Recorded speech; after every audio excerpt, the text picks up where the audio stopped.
E se eu te dissesse que o PlayStation só existe por causa de uma traição? Uma parceria entre gigantes que tinha tudo para mudar os games, mas que terminou com uma facada nas costas ao vivo, em rede nacional. Esta é a história da Nintendo, da Sony e da maior reviravolta da indústria dos videogames. No início dos anos 90, o Super Nintendo era rei. Com jogos lendários como Super Mario World e Zelda, A Link to the Past, ele conquistava milhões. Mas havia um problema: os cartuchos estavam limitando os desenvolvedores. Os CDs ofereciam mais espaço, áudio melhor e eram bem mais baratos. Mas a Nintendo não dominava essa tecnologia. Foi aí que entrou a Sony. Em 1988, Nintendo e Sony firmaram uma parceria. Criaram um Super Nintendo com leitor de CD. A Sony forneceria a tecnologia de áudio e leitura de discos. O projeto se chamava PlayStation, separado mesmo, com espaço. Mas havia um detalhe no contrato. A Sony teria controle sobre os jogos lançados em CD, e isso deixou a Nintendo em alerta. Em 1991, na CES, maior feira de tecnologia dos Estados Unidos, a Sony subiu ao palco para anunciar a parceria.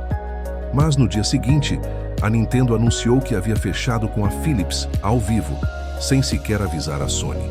Uma traição pública, humilhante e que mudaria tudo. A Sony ficou furiosa, mas em vez de desistir, decidiu terminar o console por conta própria. Aquele leitor de CD que era para o Super Nintendo virou o coração de um novo console, o PlayStation. E quando o PlayStation chegou ao mercado, ele explodiu. Em 1995, o PlayStation foi lançado nos Estados Unidos. Resultado? 100 mil unidades vendidas no primeiro dia. Ele atropelou o Sega Saturn e virou o novo queridinho dos desenvolvedores. Empresas como a Square e a Capcom, cansadas das limitações da Nintendo, migraram seus títulos para o novo console. E foi no PlayStation que surgiram clássicos como Final Fantasy VII, Resident Evil e Metal Gear Solid. Em 1999, apenas 5 anos depois, o console já havia vendido mais de 70 milhões de unidades.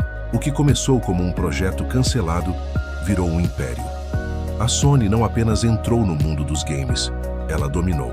Em 2023, a Sony atingiu um faturamento recorde de 85,4 bilhões de dólares. E sabe quanto veio da divisão PlayStation? Cerca de 38%. Um número gigantesco para algo que nem deveria existir. Talvez se a Nintendo não tivesse traído, o PlayStation nunca teria nascido. Às vezes a maior concorrência surge das maiores traições. Curtiu essa história? Comenta aqui embaixo. Nintendo errou ou Sony vingou com estilo?